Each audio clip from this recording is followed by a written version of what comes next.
Aproveito já para dizer que você que acompanha esse culto aqui nas redes sociais, se você tem um pedido de oração, coloque nos nossos chats. Se você não tem um pedido de oração, tem uma palavra de gratidão, também coloque. Queremos celebrar a Deus com vocês. Aqueles irmãos que estão agora conectados conosco de outros lugares, de outras cidades, diga de onde você está assistindo esse culto. Quem ainda não é inscrito, se inscreva nas nossas redes sociais, siga-nos. Vai ser uma alegria poder compartilhar essas experiências que temos tido com vocês. Então, fica aqui a minha palavra de gratidão a você que já nos acompanha há bastante tempo, aos irmãos que nos apoiam, que estão conosco. Então, fica aqui minha palavra de gratidão, tá bom?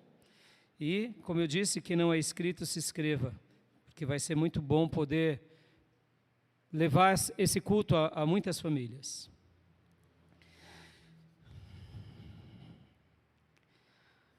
Hoje eu quero falar com os irmãos sobre um título,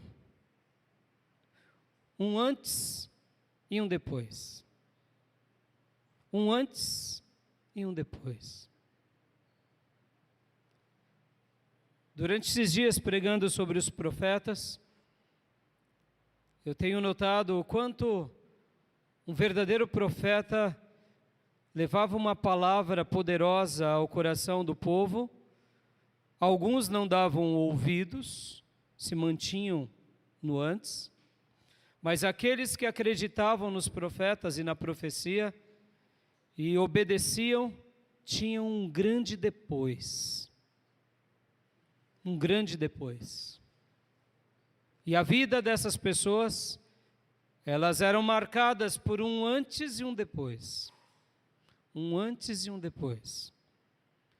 E depois que preguei domingo passado aos irmãos,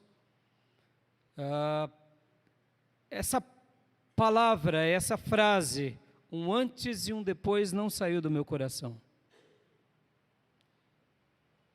Esse pensamento, essa ideia, essa verdade sagrada, não parou de ecoar na minha mente.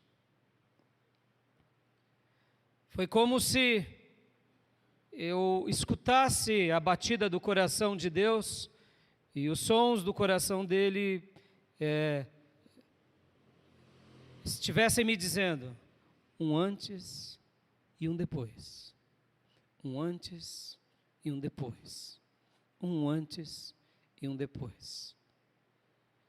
Eu confesso, irmãos, que somente de entender isso eu já fiquei feliz demais. Somente de pensar sobre isso eu fiquei desfrutando da presença de Deus e até me perguntando o que Deus tem para nós. Eu posso dizer que Deus tem para você um antes e um depois, para cada filho dele. Um antes e um depois, em cada momento da nossa vida. Um antes e um depois, quando a gente realmente faz algo diferente, faz algo de todo o coração. E eu quero hoje trabalhar sobre essa ideia, e esse é o título da minha mensagem. Um antes e um depois. Precisamos, muitas vezes, de uma mudança na nossa vida. E as mudanças para a nossa vida, sobre assuntos pertinentes a essa própria vida, são relevantes. Mas eu digo para vocês que as mudanças que podemos praticar para essa própria vida, têm a ver com as coisas dessa vida. Não terão a ver com as coisas dos céus. Podem ver que esse tema ele é um tema valorizado, inclusive na sociedade. O que foi o mundo antes da Primeira Guerra Mundial? E o que ele se tornou depois da Primeira Guerra Mundial? O que foi o mundo depois da Segunda Grande Guerra Mundial? E o que ele veio a se tornar? Nós, brasileiros, não sentimos muita diferença, porque os nossos prédios continuaram intactos. os nossos hospitais. Poucas pessoas sofreram diretamente. Mas se você vai para a Europa, países em que a guerra devastou, perguntem para ele se não houve um antes e um depois. Esse é um assunto que serve para a vida. Mas os assuntos que servem para a vida são para essa vida. É importante? É importante. Mas não é o mais relevante para um filho de Deus. Porque Deus deseja com que não mudamos apenas nessa vida. O desejo de Deus é que a mudança seja, em primeiro lugar, espiritual. Porque quando mudamos espiritualmente, essa mudança se propaga nessa vida. Mas nem toda mudança dessa vida se propaga espiritualmente. Então hoje o que eu quero falar com vocês, esse antes e depois, tem a ver conosco com relação ao que Deus deseja fazer entre nós. E Deus sendo Espírito e o mundo de Deus sendo o mundo espiritual, tem que começar as mudanças aonde? No Espírito, na alma, na mente, para que ela se repercuta no corpo. Porque enquanto não acontecer essa mudança no mundo espiritual, não vai mudar o mundo físico. Mas quando muda o mundo espiritual, físico, naturalmente é transformado. Então hoje eu quero falar com os irmãos sobre isso, porque eu quero usar aqui a própria vida do profeta Ageu e trabalhar em alguns versículos com os irmãos, mostrando aquilo que Ageu, o profeta, tinha dito àquele povo: reconsiderem o seu antes e notem como será o seu depois. Reconsiderem o antes, reconsiderem como viviam, reconsiderem como caminhavam, porque Deus ali no profeta Ageu estava dizendo: vocês estão morando em casas de fino acabamento, mas a minha casa foi abandonada. Vocês se esqueceram de mim e viveram a sua vida segundo a sua própria escolha. E por essa razão eu fechei os céus. Por essa razão eu abençoei pouquinho vocês.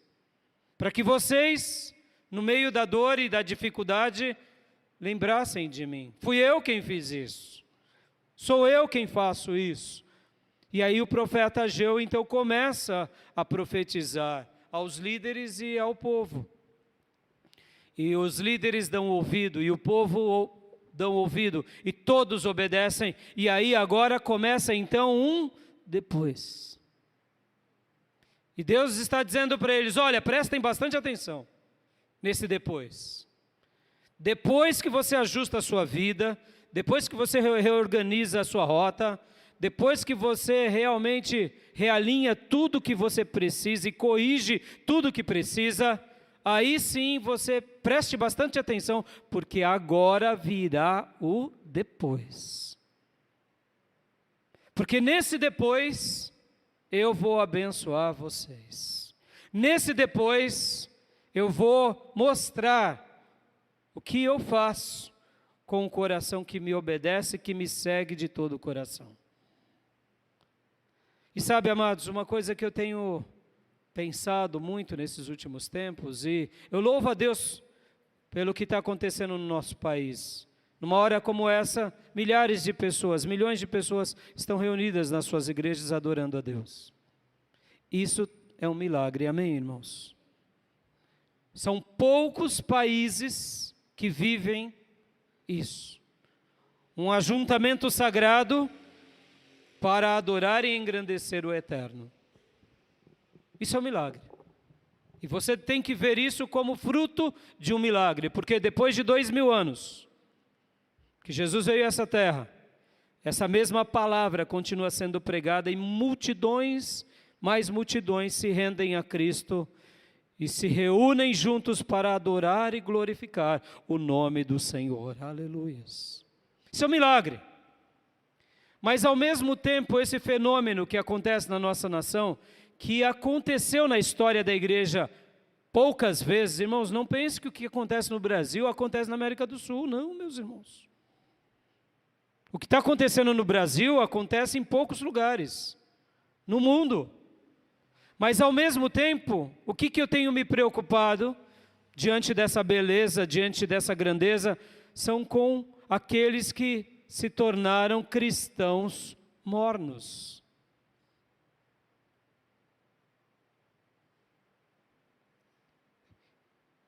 Ah, pastor, será que eu sou morno? Olha, ser morno é perigoso, viu, irmãos? Não é só perigoso, é muito perigoso. Somos fruto de uma geração de mornos satisfeitos.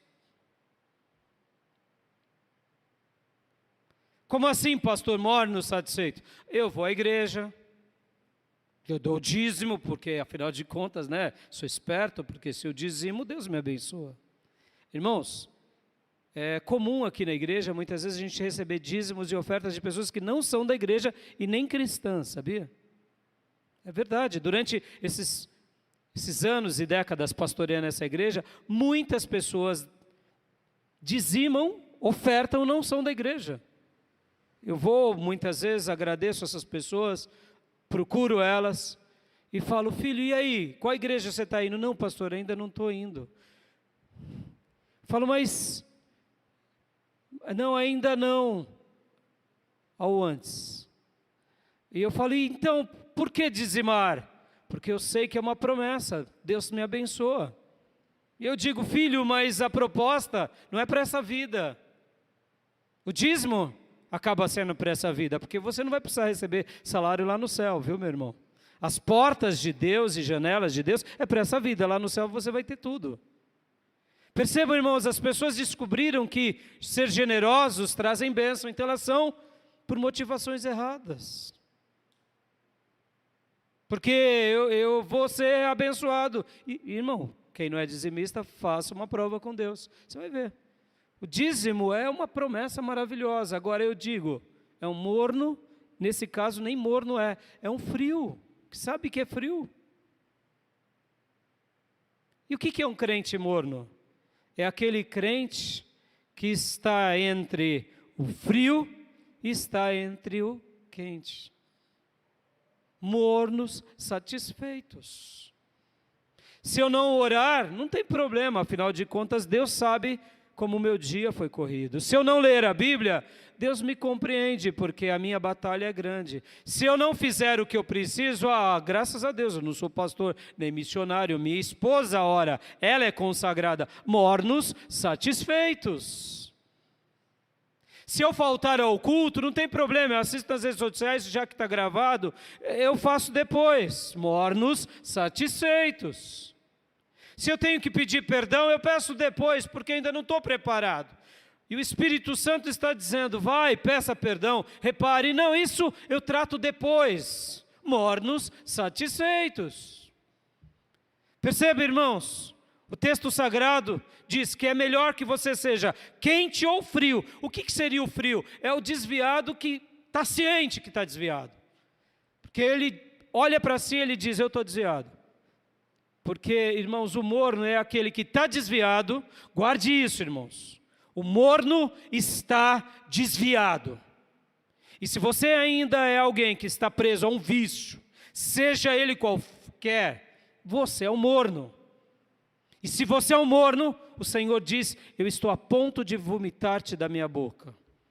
Isso é muito perigoso, amados.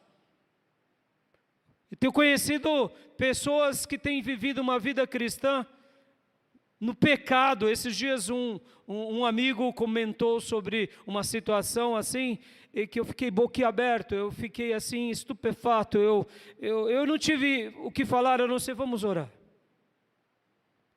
Uma pessoa que ele conhece, ele vive com essa pessoa, e que essa pessoa passou por um problema no casamento, teve um divórcio, mas logo na sequência já está vivendo amaziado, tico-tico no fubá, que nem diziam meus pais quando era criança, e ele continua pregando, e continua fazendo a obra, porque Deus o usa.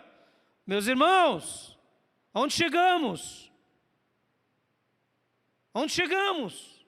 Mornos satisfeitos.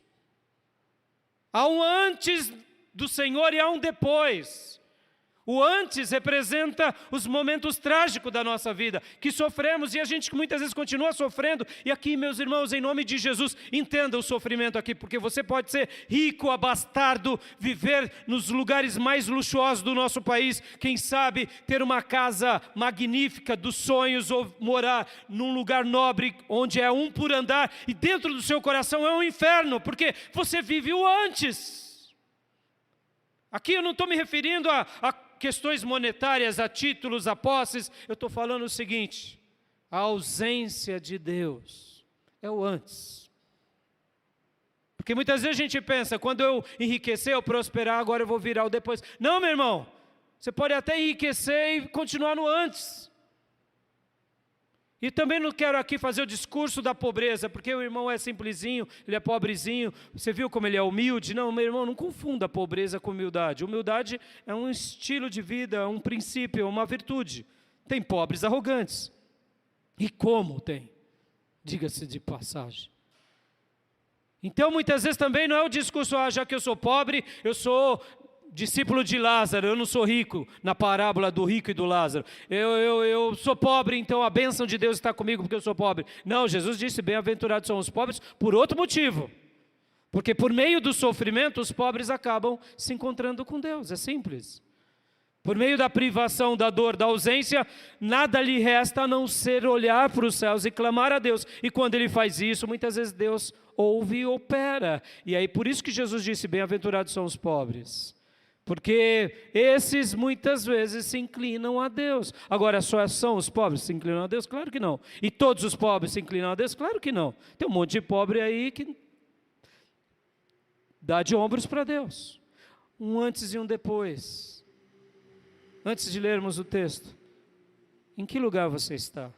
Você tem vivido no antes e no depois? Antes de lermos os textos de Ageu. 2 Coríntios 5,17 diz, se alguém está em Cristo, é uma nova criação, é uma nova criatura, aleluia. As coisas antigas já passaram, e eis que tudo se faz novo. Ó, meus irmãos, Deus tem um antes e um depois para nós, e é importante a gente viver isso. Um antes e um depois, um antes e um depois, um antes e um depois.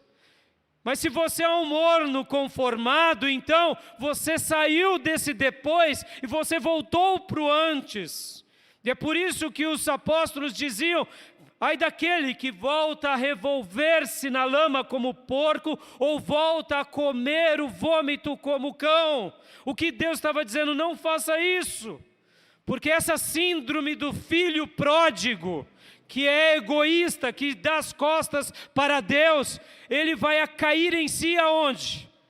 Quando estiver comendo as comidas dos porcos, ou melhor, diante das alfarrobas. Somente assim cai em si. E louvado seja Deus por aqueles que caem em si nesses momentos. Amém, meus irmãos? Um antes e um depois. Deus tem um antes e um depois para nós. E eu quero que você guarde isso.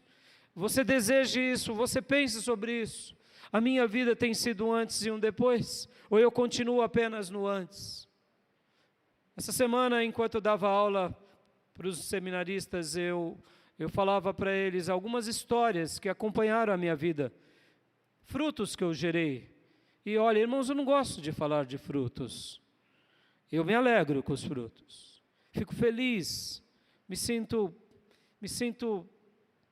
transbordante de alegria. Quando lembro de uma alma que ganhei, de um trabalho que fiz, de uma obra que deixei, de uma vida que abençoei, de um lar que eu fui instrumento de Deus, de uma pessoa que foi liberta dos demônios. Olha, irmãos, vocês não têm noção da alegria. Mas por que eu não gosto de ficar sempre tocando nesse assunto? Porque eu quero a experiência com Deus agora, de novo, nesse meu depois. Eu não sou museu para viver do passado. Aquilo tudo foi útil, mas e hoje, no meu presente, eu estou vivendo aquele depois que Cristo me marcou? Porque senão eu estou me tornando um morno conformado. Um morno conformado. E podem ver, meus irmãos, que a história da Bíblia é uma história maravilhosa de muitos antes e muitos depois. Moisés teve um antes e um depois. Ele era um assassino, tentou libertar o povo com a força da sua mão, naufragou, mas um dia, diante da sarça, ele teve um depois. Aleluia. Jacó, filho de Isaac, filho de Abraão, espertalhão, olhava para as coisas de Deus, sempre lembrando dele, sempre lembrando. Comprou o direito de primogenitura no vacilo do seu irmão, relapso, sim, mas ele era um espertalhão, mentia, negociava, enganava, não tinha compaixão, nem do seu paizinho, enquanto estava morrendo, era um enganador, respaldado pela sua mãe, que também tinha desvirtudes imensas, virtudes tinha, mas tinha desvirtudes, porque ela colabora no processo. Espertalhão que quando foge do seu irmão, ora Deus, se eu regressar abençoado, eu vou dizimar. Ô meu irmão, você está fugindo, sem um tostão furado, o irmão querendo te matar. Se você voltar vivo já é lucro, é ou não é? Se você for aceito vivo já é lucro. O que ele está fazendo ali com Deus? Ele está negociando, é um espertalhão. Se o Senhor me abençoar, eu dizimo. Deixa eu te fazer uma pergunta aqui, irmão. Você gosta de pagar imposto? Para o governo? Deixa eu te ensinar aqui um segredo que eu aprendi com o Luiz Barsi, o maior investidor brasileiro. Ele falou certa ocasião, eu amo pagar imposto. Aí o repórter disse, mas como pagar imposto? É claro, isso pressupõe que eu ganhei muito dinheiro. Entenderam? Eu amo pagar imposto, aprendi com ele, agora eu digo, eu amo, porque isso pressupõe que eu ganhei dinheiro. Eu sei que, no meu caso, pastor, tempo integral é outra realidade, mas eu não vejo a hora de Deus abençoar mais minha vida também, para pagar imposto. Mas o que eu quero dizer? Eu amo dizimar, porque isso pressupõe o quê? Que estou sendo abençoado. Jacó é espertalhão que até quando foge, ao invés de pedir perdão, negocia e barganha com Deus. E lá, com seu sogro, agora ele é moído como vaso nas mãos do oleiro. E lá ele aprende a clamar a Deus, e lá ele aprende a ver o que é Deus na vida dele. E no Vale do Jaboque, em Peniel, teve um antes e um depois. Aleluias. Quem mais, pastor? Foi assim? Pedro, apóstolo Pedro. Um antes e um depois. Era um homem bem-sucedido, mas vivia para si. E ao encontrar-se com Deus, Deus muda a história dele. E Zaqueu tem um antes e um depois maravilhoso. Um homem rico, poderoso, mas que vivia só no antes. Mas quando Jesus entrou na casa dele, ele teve um depois. Meus irmãos, Deus tem um antes e Deus tem um depois para você, se você e eu estivermos em Cristo. Porque quando estamos em Cristo, somos nova criatura. Então vamos abrir agora em Ageu, capítulo de número 2. Quero ler com os irmãos. Ageu 2, quero ler aqui o versículo 15 ao 19.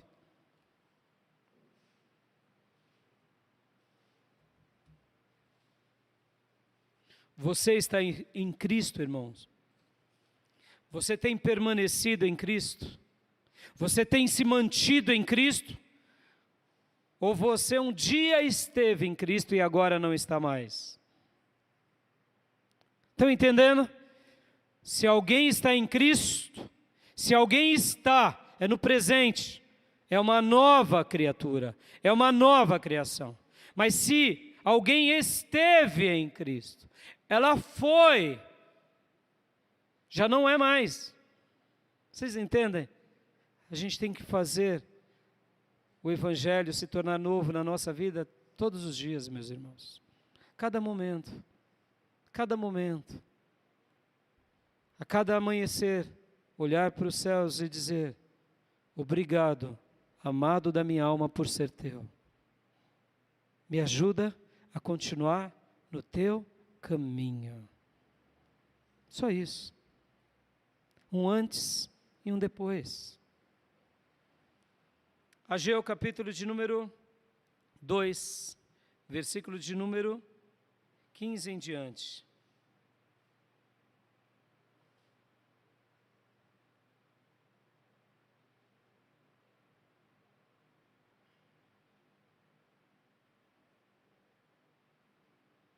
Diz assim a palavra de Deus: agora prestem atenção, de hoje em diante, reconsiderem. Deixa eu dar uma pausa aqui. Preste bastante atenção no seu antes. Preste bastante atenção no seu antes. Até esse momento que Deus fala com você. Está sofrendo, meu irmão? A vida não tá legal? É um antes. Você não precisa sofrer demais. Basta um sofrimento. Já notaram que tem pessoas que sofrem um pouquinho e aprendem, enquanto outras parece que não aprendem? É verdade. Onde está o problema? É porque ele não aprendeu. Não é o aprendizado, irmãos. É o coração. É o coração. Você não precisa ter muitos antes de dor. Eu me lembro que eu conversei uma vez com um irmão que se converteu nessa igreja. Passou pelo primeiro divórcio, Deus ajudou ele. Depois ele conheceu outra moça, pediram a bênção de Deus, casaram, estavam firmes, de repente eles sumiram, foram para um outro ministério, e depois eu soube que ele também tinha se divorciado, e agora ele estava no terceiro casamento. E enquanto eu falava com ele, porque ele veio num culto nosso, eu falava: e aí, como que está a fulana? Não, pastor, já estou no terceiro. Eu falei: filho, ele disse: pastor, se dessa vez eu divorciar, eu vou criar gato. Eu falei: como? Vou criar gato, porque não vai dar mais, né? Já passei por 3. Aí eu dei muita risada. Eu falei: eu acho que é uma boa ideia mesmo, né? Meus irmãos, a gente não precisa passar por muito sofrimento. A gente não precisa de muitos antes, de muitas quedas. A gente não precisa de muitas feridas. Quebrei uma perna, quebra outra, quebra um braço. Basta um antes, sem Deus. Onde está o problema? Que a gente não reconsidera. Deus está dizendo aqui para nós: reconsiderem. Reconsiderem hoje. Prestem atenção. E é isso que Deus está falando conosco. Ouça o bater do coração do Pai. Um antes, um depois. Um antes e um depois. Avalie a sua vida em todas as áreas. E aqui, como eu disse, irmãos, não é o ter, não é o possuir, não é o título, não é o diploma, não é o status e nem a saúde. É estar com Deus. É saber que Deus está com você. Porque vai ter momentos na sua vida, eu não tenho dúvida, que vai sobrar dinheiro, que vai sobrar alegria, que vai sobrar saúde, que vai sobrar realizações, que vão sobrar honras. Vai ser assim, em nome de Jesus. Mas se não tiver Deus, isso tudo será incompleto. E se tiver Deus, mas você for um morno, satisfeito, será duplamente incompleto. Porque você saberá que Deus está te abençoando e você está deixando a desejar. Então, não é um momento bom e também não é um momento ruim, viu, meu irmão? Porque a sua dor vai passar em nome de Jesus. Um dia Deus vai te levantar do leito. Um dia Deus vai ouvir a sua oração. Um dia esse demônio que tanto te atazana vai cair por terra, porque você vai aprender a jejuar e orar e se consagrar, e você vai dar uma reviravolta. Um dia você vai ter saúde de volta. Ou seja, não é a privação, não é o momento de glória ou de ausência. É estar diante de Deus. É um antes e um depois. Continuando. Agora prestem atenção, de hoje em diante, reconsiderem em que condições vocês viviam antes que se colocasse a pedra sobre pedra no templo do Senhor. Aqui era o desafio do profeta, era: restaura a minha casa, porque a minha casa é o lugar da minha glória. O que Deus está dizendo? A glória de Deus está sobre nós. Se a glória de Deus não está sobre nós, ainda você está no antes. Ainda está no antes. Ainda está no antes. E estar no antes não vai te trazer alegria, irmãos. Contentamento. Guarde isso, filho. O povo de Deus no Brasil tem desfrutado de coisas maravilhosas, inclusive da prosperidade. Eles estão adorando a prosperidade ao invés de adorar aquele que deu prosperidade. A prosperidade é uma bênção. A prosperidade é muito boa, mas ela pode ser enganosa. Jesus poderia ter se tornado a pessoa mais riquíssima do planeta. Todo ouro e toda prata de Jesus é de Deus. Amém, meus irmãos? Mas ele nasce numa manjedoura. E era um lugar simples.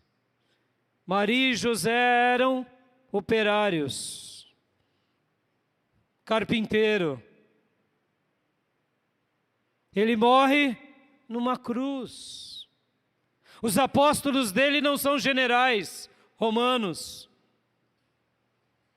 Eram pescadores, revolucionários, pessoas simples.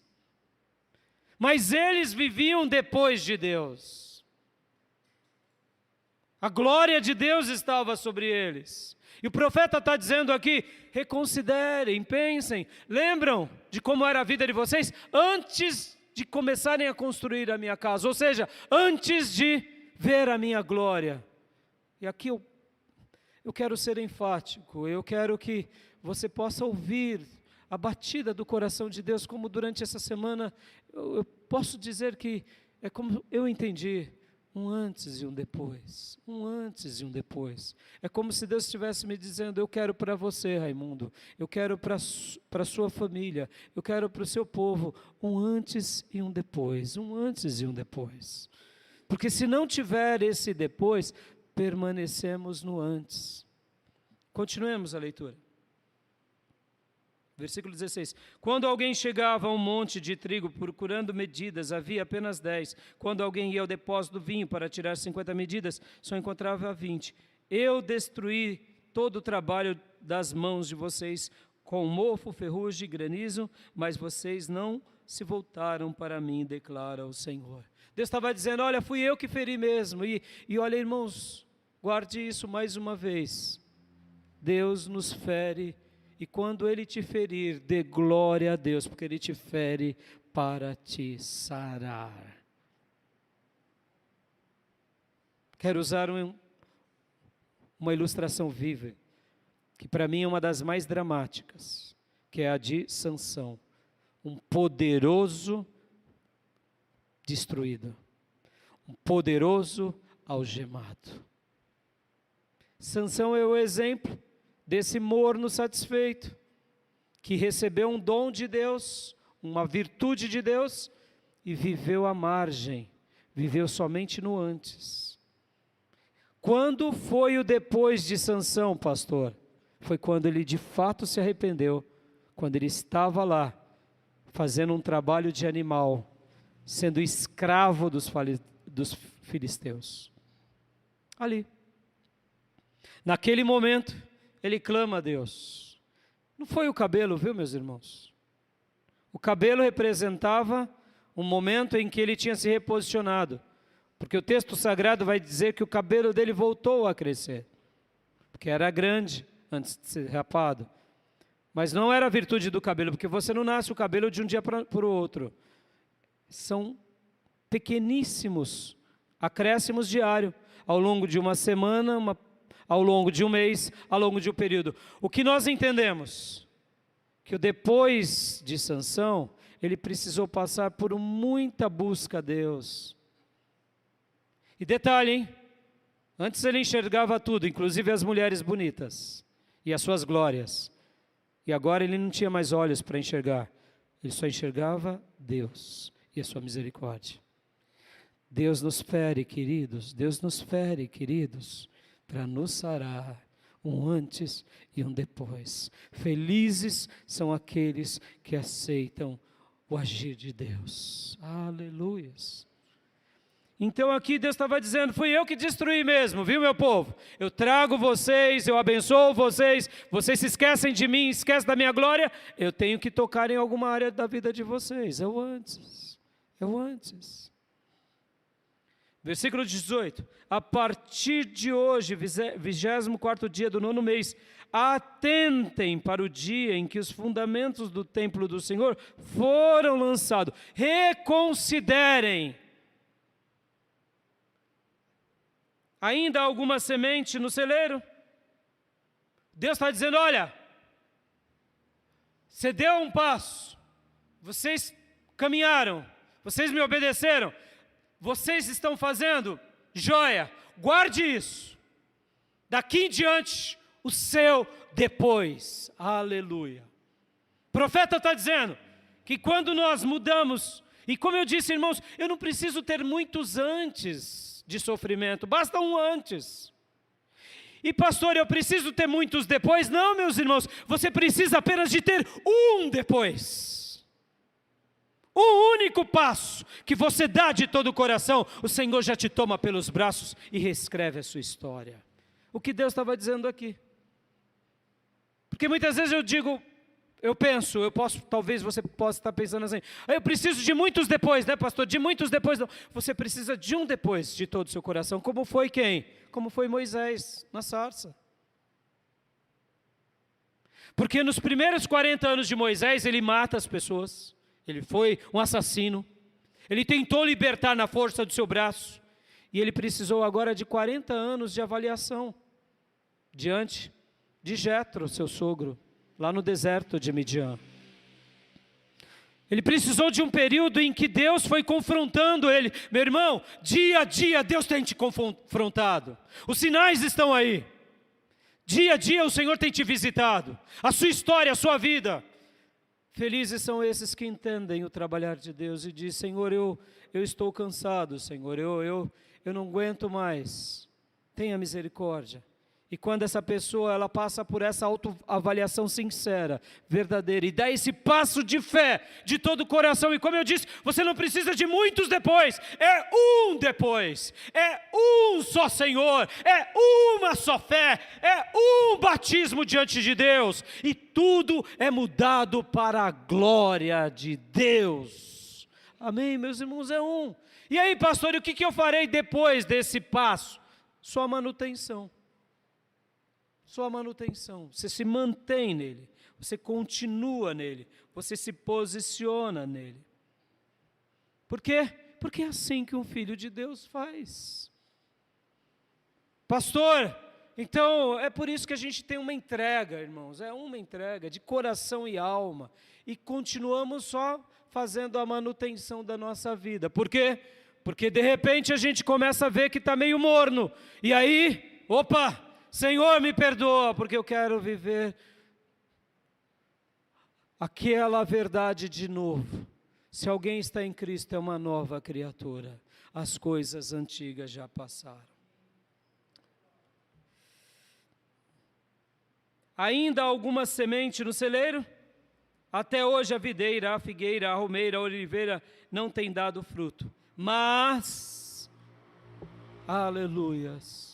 Presta atenção, meus irmãos, hoje Deus está dizendo um mas para nós. Mas,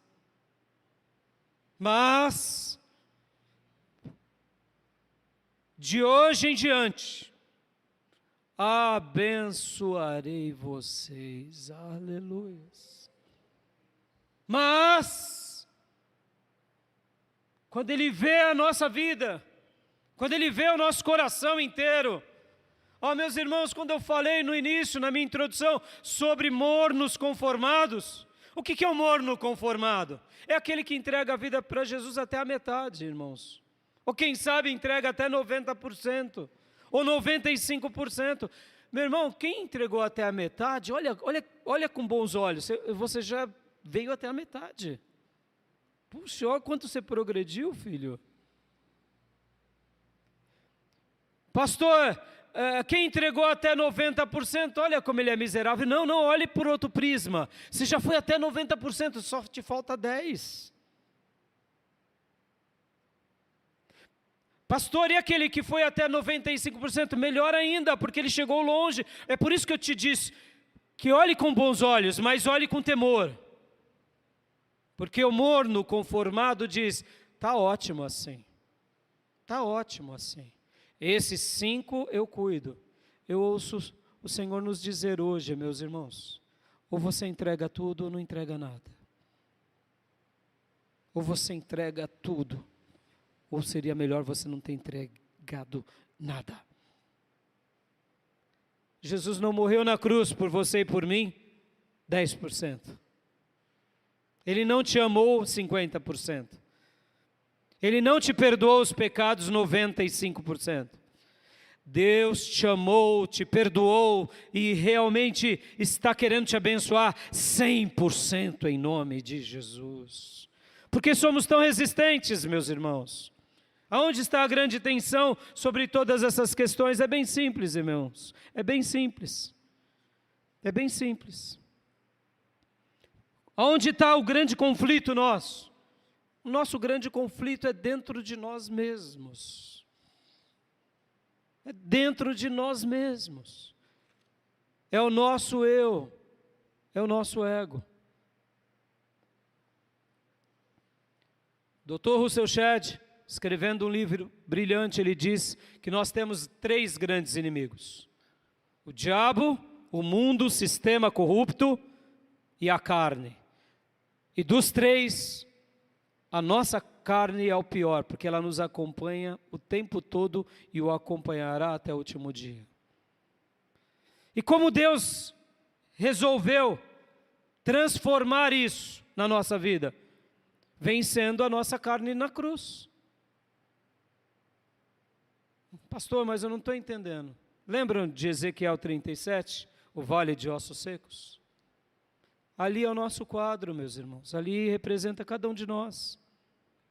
Representa o nosso antes. É o nosso antes.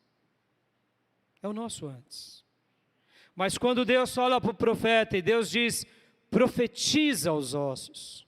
Ó, meus irmãos, está aqui o que Deus está profetizando o tempo todo aos ossos. Nós somos os ossos. Quando você é banhado por essa palavra, quando você é lavado por essa palavra, quando você obedece essa palavra, você e eu que somos ossos, passamos a reviver milagrosamente. Quem faz isso em nós é Deus, meus irmãos. Não somos nós mesmos. Não é ouvir a igreja, é quando clamamos a misericórdia dEle.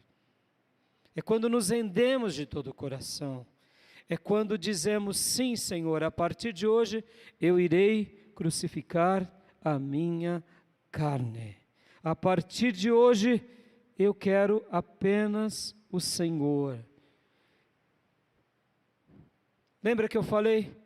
Mornos satisfeitos. E venho repetindo. Ser morno é o primeiro estágio da apostasia, mas já é apostasia. E o que é a apostasia? É o esfriamento da fé. E qual é a solução que Deus deixou para nós? Porque aqui o profeta Amós estava dizendo, reconsiderem, olhem para a sua vida. E essa palavra, ela sempre será presente em qualquer momento da nossa vida, meus irmãos.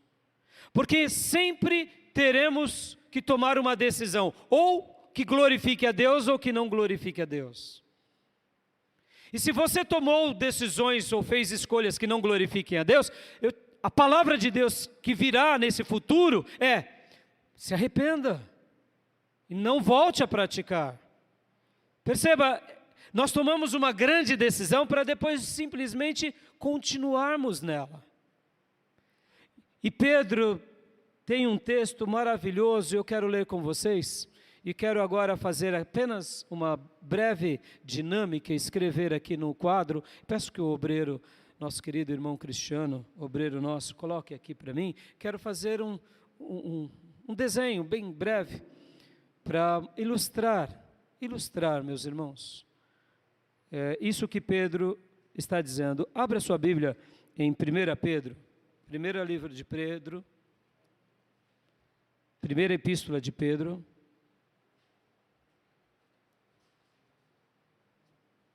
Aqui do meu lado. Podem colocar aqui do meu lado, filhotes. Isso. Primeira epístola de Pedro.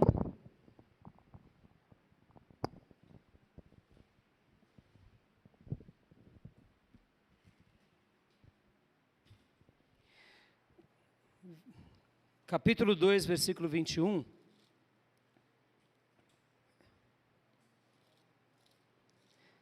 Qual é o grande problema, meus irmãos? O problema é o diabo? Não é o diabo, não. O diabo já foi destruído. Lembram de Zaqueu? Zaqueu reparou as coisas. Zaqueu teve que dar passos. Sabe qual que é o grande problema nosso hoje, irmãos? As pessoas não estão querendo dar passos de reparação. Obrigado, filhote. Obrigado.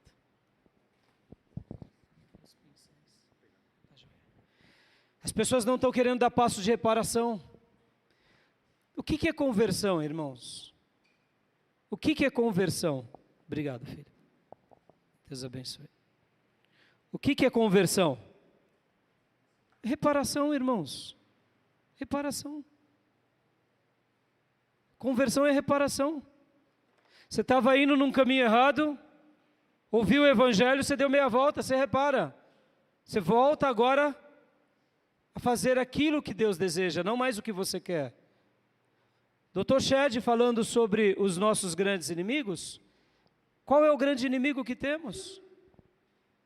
A gente ouve uma palavra e não pratica.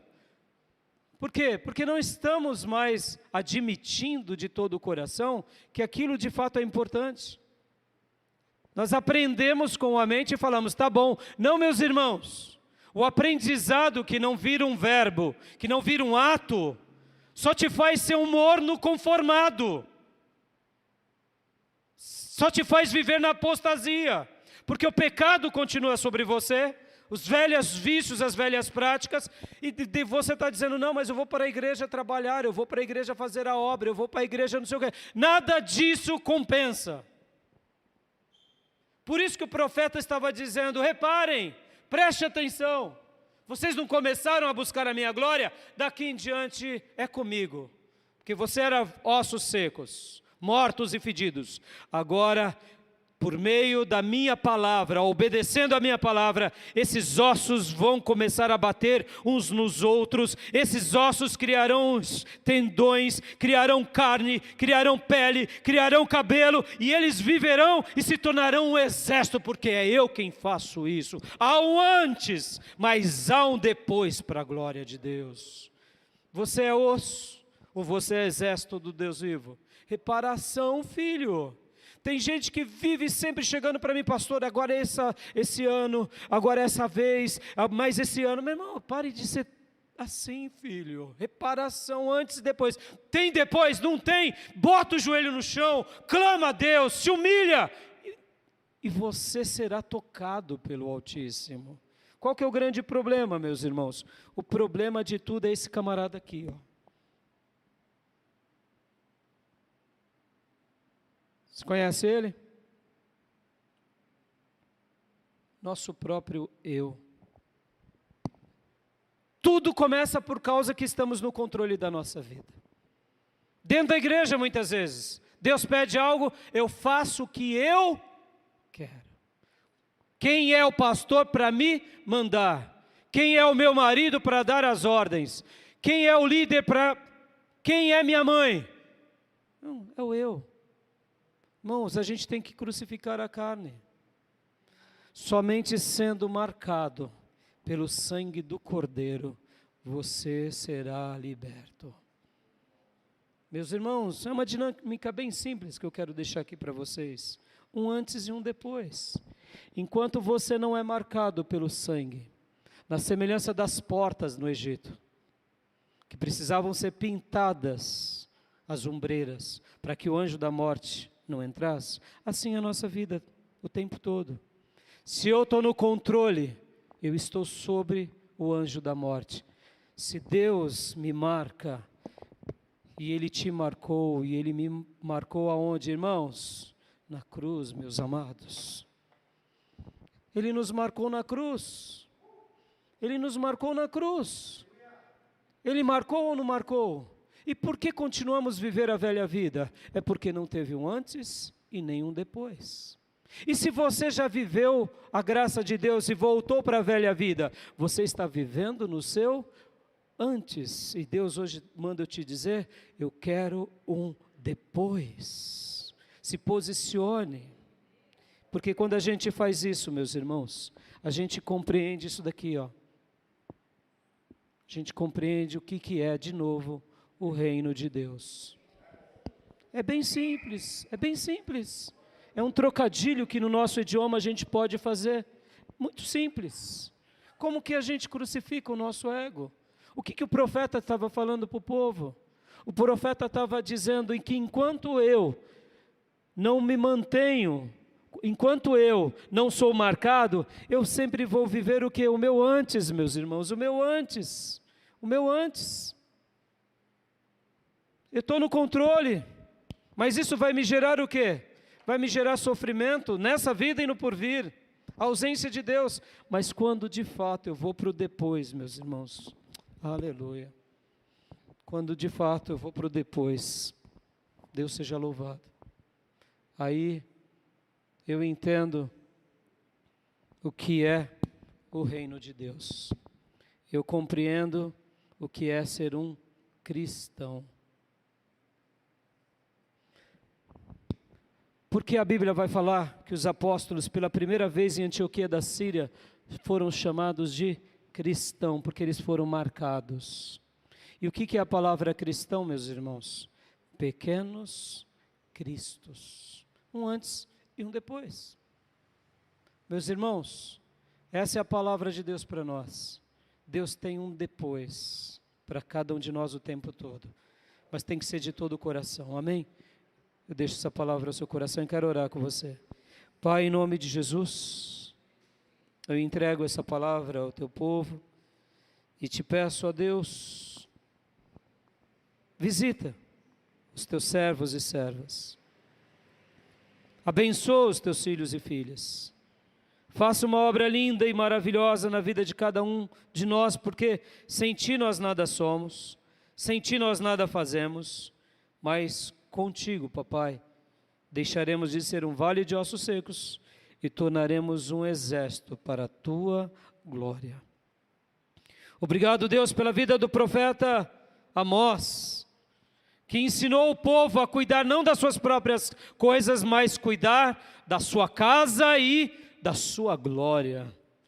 E ó Deus, como é bom poder saber que quando a gente dá um passo de fé, vem um depois, um mas. O Senhor tem um mas eu abençoarei todos vocês. Aleluias.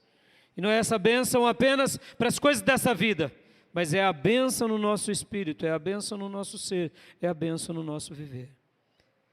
Guarda essa palavra e continua falando ao coração do teu povo. Dessas vidas que, ó Deus, estão sendo ministradas. Ó Deus, faça com que tenhamos plena convicção disso, de um antes e um depois, em todas as áreas da nossa vida. Enquanto não alcançarmos esse depois ao teu lado, ó Deus, que nós não paremos de te buscar, porque eu sei que é do teu desejo. É do teu desejo nos dar um depois de bênção, um depois de paz, um depois cheios do teu Espírito. É assim que eu oro, Pai, te agradeço por esse dia tão maravilhoso, em nome de Jesus. Amém. E o texto de Pedro que eu tinha lido, pedido para vocês abrirem é: para isso vocês foram chamados, pois também Cristo sofreu no lugar de vocês, deixando-lhes exemplos para que sigam os seus passos. Amém, meus irmãos? Vamos seguir os passos de Jesus, porque o Espírito de Deus está entre nós. Deus tem para cada um de nós um mas de hoje em diante abençoarei vocês. De hoje em diante haverá um depois. Amém? Estenda suas mãos, quero dar a bênção apostólica. Que a graça do Senhor Jesus, que o amor de Deus Pai e as santas e eternas consolações do Espírito Santo de Deus estejam com todos vocês, agora e para sempre. Amém. Se você quer entregar a sua vida a Jesus, se reconciliar com Deus aqui ou nas redes sociais, nos procure. Que Deus te abençoe. Está encerrado o nosso culto, podem se abraçar. Deus abençoe, meus irmãos.